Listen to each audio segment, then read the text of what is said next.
കാസർഗോഡ് പുഴയിൽ ചാടി ജീവനൊടുക്കിയ ബിഎൽഒയുടെ മൃതദേഹം ഏറ്റെടുക്കില്ലെന്ന് കുടുംബം. ആശുപത്രിക്ക് മുന്നിൽ പ്രതിഷേധിക്കുകയാണ്. കളക്ടർ സ്ഥലത്തെത്തണമെന്നാണ് കുടുംബത്തിന്റെ ആവശ്യം. അരുൺ പൂപ്പറമ്പയുണ്ട്. അരുൺ പൂപ്പറമ്പ, വളരെ വൈകാരികമായ രംഗങ്ങളാണ് അവിടെ നടക്കുന്നത്.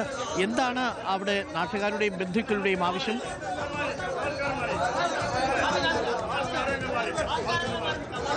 അരുൺകുമാർ, നാട്ടുകാർ ആരോപിക്കുന്നത് ജോലി സമ്മർദ്ദമാണ് സവാദ് ആത്മഹത്യ ചെയ്യാൻ കാരണം എന്നതാണ്. സവാദ്, ഞാൻ സൂചിപ്പിച്ചതുപോലെ തന്നെ മുഗരാൽ പുത്തൂരിലെ 1-ാം വാർഡിലെ BLO ആണ്. അങ്ങനെ ആ തരത്തിൽ ഈ തെരഞ്ഞെടുപ്പുമായി ബന്ധപ്പെട്ട ജോലി സമ്മർദ്ദം ഉണ്ടായിട്ടുണ്ട് എന്നതാണ് ഈ നാട്ടുകാരും അതോടൊപ്പം തന്നെ ഈ ബന്ധുക്കളൊക്കെ ആരോപിക്കുന്നത്. നിലവിൽ ഇപ്പോൾ കാസർഗോഡ് ജനറൽ ആശുപത്രിയിലാണ്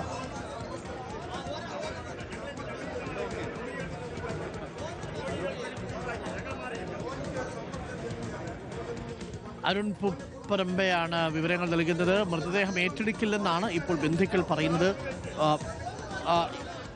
എന്ത് ജോലി സമ്മർദ്ദമാണ് കാരണമെന്ന് പറയുന്നു. അങ്ങനെ എന്തെങ്കിലും തെളിവുകൾ ബന്ധുക്കൾക്കോ നാട്ടുകാർക്കോ സുഹൃത്തുക്കൾക്കോ ഉണ്ടോ ഈ മരണത്തിന് പിന്നിൽ?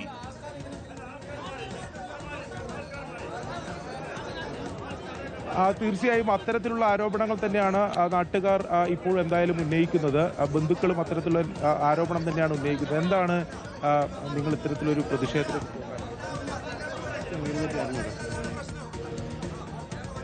എന്തായാലും നാട്ടുകാർ അല്പസമയം മുമ്പ് ബന്ധുക്കളും നാട്ടുകാരും ഇവിടെ ഈ മൃതദേഹം ഈ മോർച്ചറിയിലേക്ക് മാറ്റുന്നതിന് വേണ്ടിയിട്ടുള്ള ആ ശ്രമം നാട്ടുകാർ തടഞ്ഞിരുന്നു. വലിയ തിരക്കിന്റെ കാര്യം ആ പീരീഡ് കഴിഞ്ഞല്ലോ. ആ വലിയ BLOമാർക്ക് സമ്മർദ്ദമുണ്ടായിരുന്ന ഒരു സാഹചര്യം കഴിഞ്ഞിരുന്നല്ലോ അരുൺ പൂപ്പറമ്പ.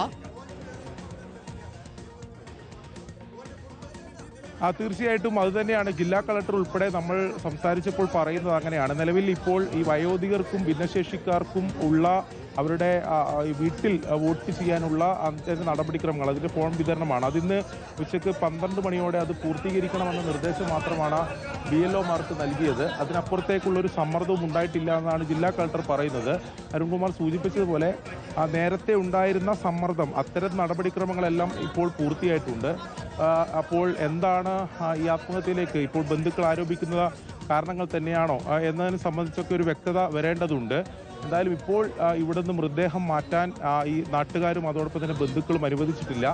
പോലീസ് സംഘം ഉൾപ്പെടെ ഇവിടെ എത്തി അത് മാറ്റാനുള്ള ശ്രമം നടത്തിയപ്പോൾ നാട്ടുകാരും അതോടൊപ്പം തന്നെ ബന്ധുക്കളും ചേർന്ന് അത് തടയുന്ന സാഹചര്യമാണ് ഉണ്ടായത്. ജില്ലാ കളക്ടർ നേരിട്ട് ഇവിടെ എത്തണമെന്ന് ആവശ്യപ്പെട്ടിട്ടുണ്ട്. പക്ഷേ ജില്ലാ കളക്ടർ ഇന്ന് ഈ നാമനിർദ്ദേശ പത്രിക സ്വീകരിക്കുന്നതുമായി ബന്ധപ്പെട്ട അത്തരം നടപടിക്രമങ്ങൾ ഉൾപ്പെടെയാണ് ഉള്ളത് എന്ന് അറിയിച്ചു. പക്ഷേ ഈ പ്രതിഷേധം അവസാനിപ്പിക്കാനോ അല്ലെങ്കിൽ ഈ മൃതദേഹം മാറ്റാനോ ഇതുവരെ അനുവദിച്ചിട്ടില്ല എന്നതാണ് ഏറ്റവും പ്രധാനപ്പെട്ട കാര്യം. എന്തായാലും സവാദിന്റെ മരണം ജോലി സമ്മർദ്ദം മൂലമാണ് എന്നുള്ളതാണ്. BLO ആയിട്ട് ജോലി ചെയ്യുകയായിരുന്നു സവാദ് മുഗരാൽ പുഴയുടെ മുകളിൽ നിന്ന് ബൈക്ക് അവിടെ നിർത്തി വെച്ചതിന് ശേഷം എടുത്ത് ചാടിയാണ് ആത്മഹത്യ ചെയ്തത്. മൃതദേഹം ഏറ്റെടുക്കാൻ നാട്ടുകാരും ബന്ധുക്കളും ഇപ്പോൾ തയ്യാറാകുന്നില്ല. കളക്ടർ വരണം എന്നാണ് അവർ പറയുന്നത്.